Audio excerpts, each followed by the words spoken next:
Halo investor, hari ini kita akan membahas perusahaan yang akan IPO yang bergerak di bisnis tepung terigu, yaitu PT Serestar Indonesia yang akan listing dengan kode emiten TRGU. Ini sepertinya singkatnya dibaca terigu.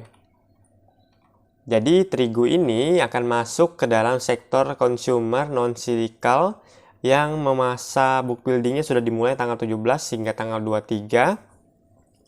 Dan jumlah saham yang ditawarkan sebanyak 1.500.000.000 sebanyak 18,87%. Nilai nominalnya Rp100 per lembar saham dan harga penawarannya di Rp200 hingga Rp210. Nilai emisi IPO dan yang bisa diraup banyaknya adalah Rp315 miliar dan akan tercatat di Bursa Efek Indonesia di tanggal 7 Juli 2022. Sebagai penjamin pelaksana emisi efek ditunjuk sebagai Semesta Indovest Sekuritas.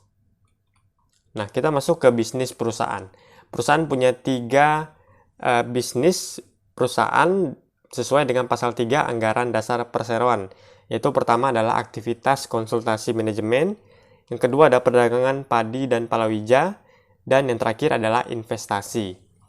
Dan untuk informasi mengenai perusahaan anak dari Serestar ini, itu ada 2. Jadi mereka ada namanya PT Harvestar Flour Mill, ada PT Agristar Grain Industry.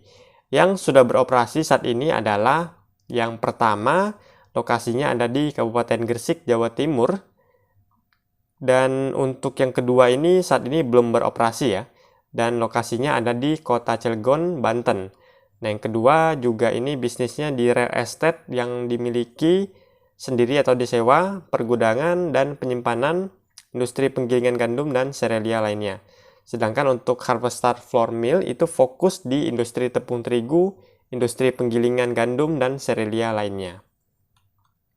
Nah, kemudian untuk produk-produk tepung olahan gandum dari perusahaan ini adalah tepung terigu untuk konsumsi food and bakery ingredient, kemudian hingga bahan baku pakan ternak atau feed ingredient. Berdasarkan volume transaksi, produk-produknya adalah 78% adalah tepung terigu untuk konsumsi manusia dan hewan, sisanya adalah byproduct sebesar 22% menghasilkan brand and pollard yang dapat digunakan sebagai bahan baku pakan ternak. Dan saat ini perusahaan sudah berdiri tahun 2013, perusahaan anaknya di Gresik, Jawa Timur, dengan tujuan untuk memenuhi kebutuhan bagian Indonesia Timur. Jadi perusahaan lebih fokus penjualan bisnisnya di bagian Indonesia Timur ya. Kemudian 5 brand tepung terigu yang sudah dikenal dari perusahaan antara lain adalah Falcon, Seagull, Dragonfly, Baker Star, Starfish, dan saat ini perusahaan perusahaan anaknya itu memiliki 2 lini produksi dengan kapasitas 500 metrik ton dan 600 metrik ton dengan total kapasitas mencapai 1.600 metrik ton per hari. Nah, ini juga ada sekilas perjalanan dari Serestar ini. Dari 2014 mereka HFM itu mulai memproduksi gandum dengan kapasitas 500 metrik ton per hari, mendapatkan sertifikasi hingga ke tahun 2022. Mereka ingin go public dan ingin mulai fokus di lini bisnis trading produk-produk berbahan dasar kedelai dan feed ingredient melalui AGY. Kemudian membangun lini produksi baru sebesar 600 metrik ton. Nah, biar teman-teman tidak bingung, ini tadi ya. Jadi HFM adalah Harvestar Flour Mill, HFM disingkatnya. Untuk AGY adalah Agristar Grain Industry.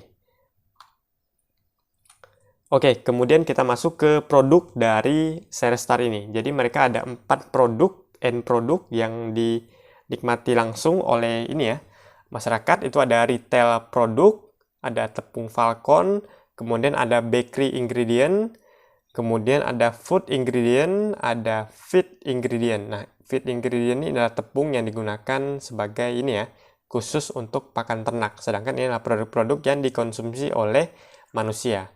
Bisa digunakan untuk membuat gorengan, bisa buat roti, bisa buat mie, dan lain-lain. Nah, untuk food ingredient itu dibagi lagi tuh, ada low itu protein, medium protein, ada juga yang high protein. Nah, informasi produk-produknya lengkapnya kalian bisa cek di ini ya, prospektus ada, ataupun kalian ingin langsung masuk ke website dari Cerestar.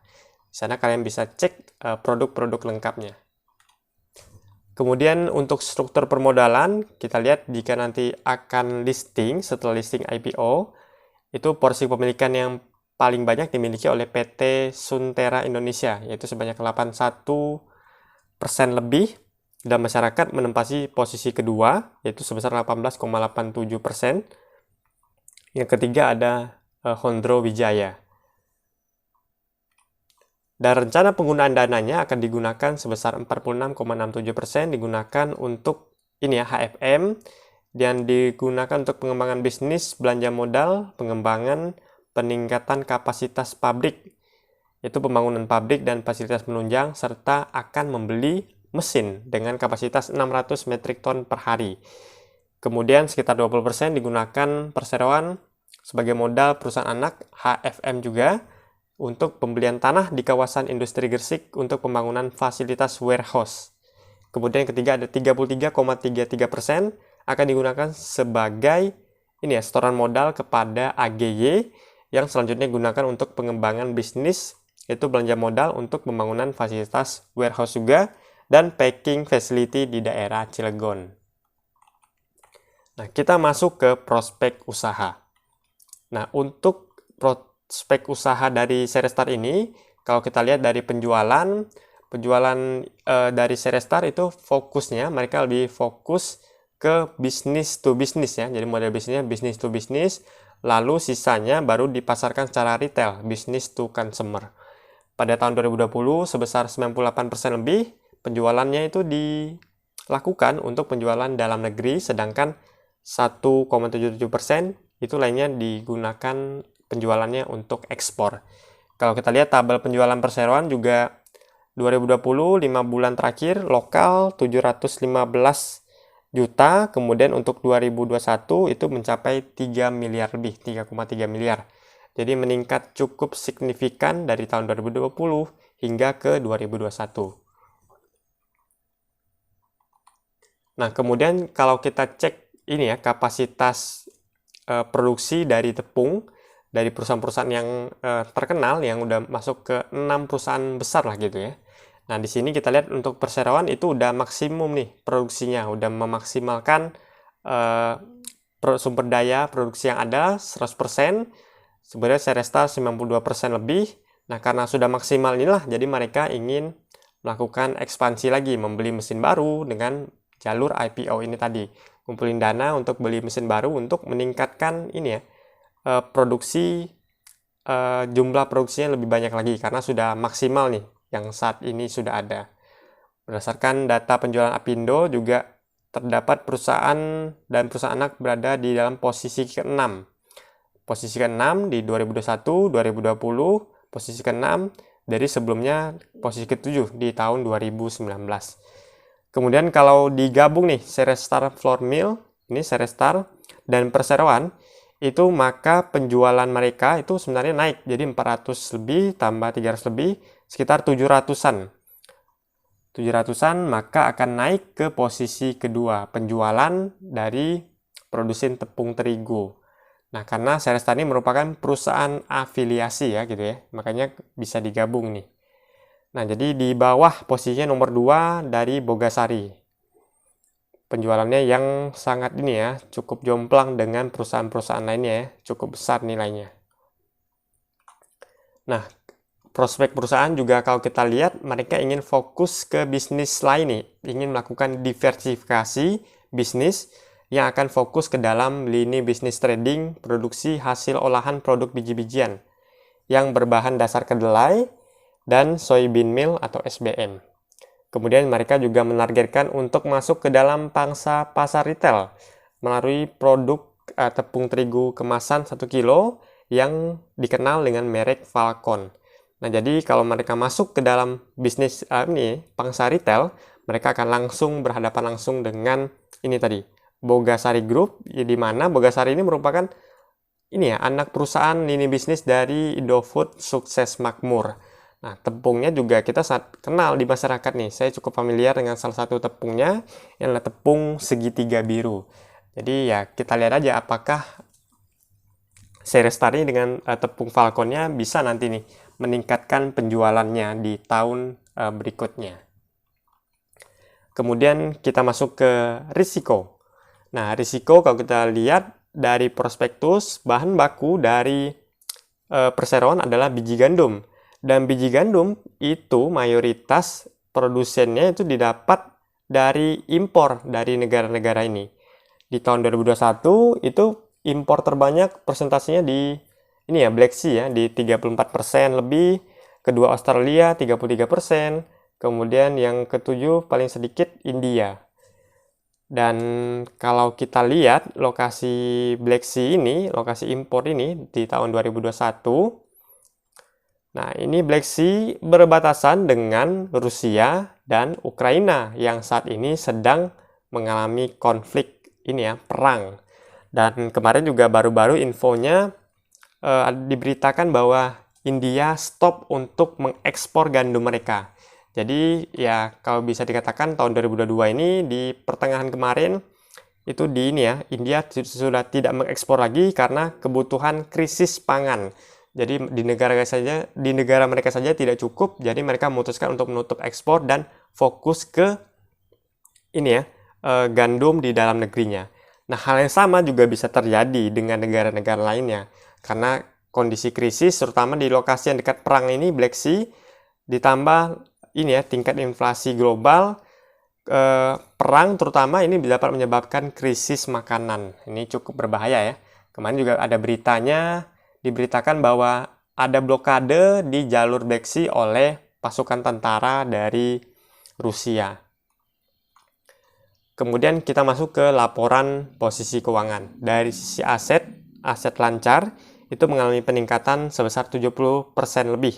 Kalau kita lihat ini disumbangkan dari pos piutang usaha yang signifikan, kemudian persediaan juga naik ini, yang cukup signifikan juga. Kemudian dari total aset tidak lancar naik 27,02%. Ini disumbangkan kalau kita lihat signifikannya dari aset tetap ya. Kemudian untuk liabilitas jangka pendek itu naik 50,53%. Kalau kita lihat disumbangkan paling signifikan oleh utang usaha pihak ketiga, kemudian dari utang bank jangka pendek juga, inilah menyebabkan liabilitas jangka pendeknya naik cukup signifikan. Kemudian untuk liabilitas jangka panjangnya mengalami penurunan, ini cukup baik nih, dari ini ya, jadi 30,80%. Kemudian dari sisi ekuitas mengalami peningkatan 52,28%, karena ada penambahan dari modal yang disetorkan kepada perusahaan. Kemudian untuk laporan laba rugi, nah ini menarik nih, penjualan kita lihat penjualannya 3,4 ini ya, 3 triliun lebih penjualannya. Kemudian bahan pokoknya juga cukup tinggi ya, 3 triliun lebih juga, didapatlah laba brutonya 270 miliar. Kemudian kita lihat ada dikurangi beban-beban yang ada, maka didapat ini ya, laba periode berjalan setelah efek penyesuaian kombinasi bisnis adalah 26 miliar. Namun kita lihat ada lagi di bawahnya penyesuaian efek kombinasi bisnis entitas sepengendali. Jadi minus, dan hasilnya rugi periode berjalan sebelum efek penyesuaian kombinasi bisnis adalah 15 miliar lebih. Jadi kemudian ada penghasilan komprehensif lainnya, pos-pos yang tidak akan direfleksikan ke laba rugi, surplus revaluasi aset. Nah ini sebenarnya ya gak usah terlalu dilihat ini ya, karena ini hanya aset mereka sebenarnya tetap hanya saja dilakukan perhitungan ulang. Jadi ini tidak mencerminkan laba dari perusahaan. Hasilnya kita lihat aja nih di sini. Jadi rugi periode berjalan, jadi perusahaan sebenarnya rugi 15 miliar lebih di tahun 2021. Nah, kemudian untuk laporan arus kas, kita lihat untuk arus kas yang diperoleh dari aktivitas operasi di tahun 2021 itu minus 106 miliar. Kemudian untuk aktivitas investasi juga minus 680 miliar. Untuk pendanaan ini yang positif ya, 786 miliar. Kemudian kalau kita bandingkan, ini mengalami penurunan kas, neto kas dan bank sebanyak 495 juta. Oke, kita masuk ke valuasi dari TGRU. Jadi kalau akan listing dengan harga Rp210, dengan ini tadi ya, earningnya, pendapatannya itu masih minus 15 miliar lebih, maka didapatlah price to earning ratio-nya di minus 107 dan price book value-nya di 1,69. Oke, kesimpulan. Jadi kesimpulannya, si Terigu ini, Cerestar ini masih mencatatkan rugi bersih di tahun 2021. Namun, karena ada langkah ekspansi dan diversifikasi bisnis perusahaan, ya diharapkan nantinya mampu memperbaiki kinerja laba perusahaan ke depannya. Kemudian kalau kita lihat dari valuasi secara sederhana menggunakan price to earning ratio dan price book value, Terigu ini memang terlihat kurang menarik.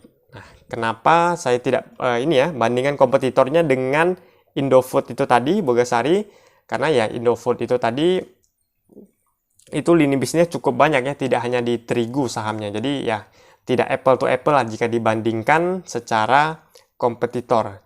Karena si Terigu ini atau Cerestar hanya fokus di Terigu, sedangkan Indofood Sukses Makmur itu cukup banyak lini bisnisnya. Oke, mungkin sampai di sini dulu video pembahasan dari Cerestar, perusahaan tepung terigu yang akan IPO di tahun 2022 ini. Semoga videonya bermanfaat. Jangan lupa teman-teman untuk like videonya, komen jika ada pertanyaan, dan juga share ke teman-teman kalian. Terima kasih dan sampai jumpa di video-video menarik lainnya. Thank you.